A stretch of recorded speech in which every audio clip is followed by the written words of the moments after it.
hit me with it. If I say something you don't like, bam. That'd be a fine by the NBA.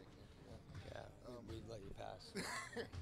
Attitudes going into Game 4. Obviously, you said yesterday that you can take control, or it's a whole new series all over again. I think you said that, but I mean, I think that's the reality when I don't think you can ever let the percentages impact your mindset as far as 0-2, 1-1, 2-2, all those things. I think you just have to play and compete, and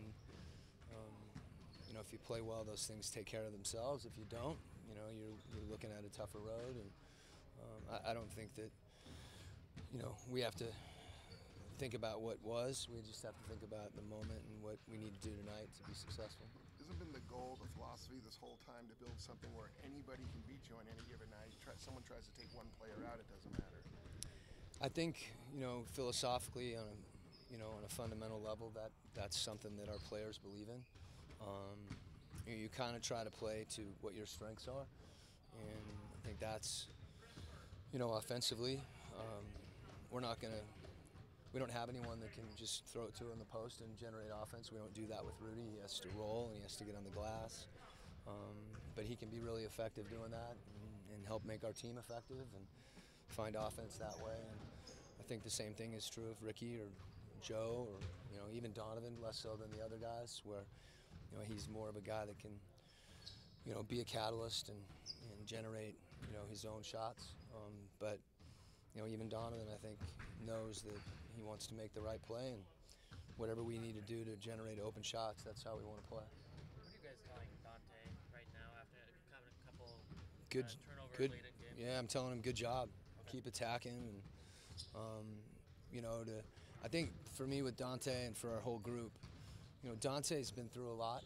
You forget Dante started the second half of his rookie year, and he did that because of his tools, his defense, his ability to get to the rim, continued to shoot it better, and then he's been hurt for a couple years. So it's not a question of, hey,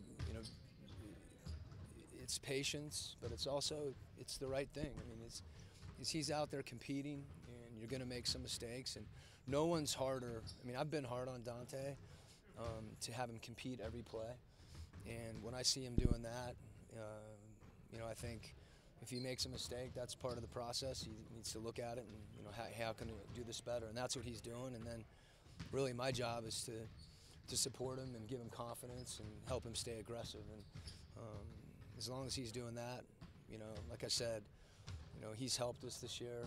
He's helped us in the series, and I just want him to compete and keep doing that. If he makes a mistake, try to make up for it doing something else. I know you're dialed in your coaching. Could you feel the crowd and the atmosphere the other night? I couldn't as much as some, but I did, which is, I usually don't kind of have an awareness of that, but you could feel it when you drove in. Usually I drive in and it's relatively empty. And you saw the people in the plaza, and it's a neat thing. This city, this state, our fan base has been essential to what this team has been able to do, and that they never wavered in their support of the team.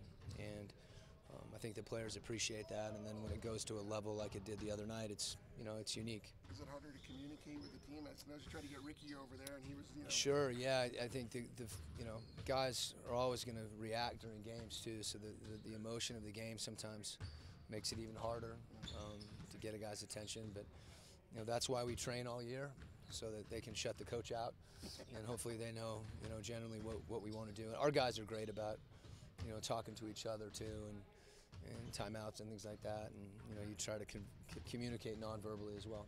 You have guys like Ricky and Donovan, who is their first series, and then guys like you were mentioning, Dante, who they have an expanded role in this series. Are you getting to a point in the playoffs where you feel like guys are settling in a little bit and sort of it's not so much wide-eyed or nerves or anything? Yeah, I mean, we went through this last year to a point. We hadn't been in the playoffs in 5 years, so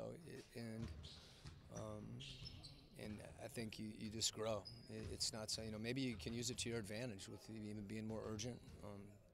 There's a level of kind of nervousness that really just means you care, and to the extent those things help you or inhibit you, I mean, that's the challenge. So I think I don't want us to be to settle in, so to speak, in some ways. But obviously, in other ways, you want guys to, to find even more composure and more calm in certain parts of the game without sacrificing the intensity. Okay.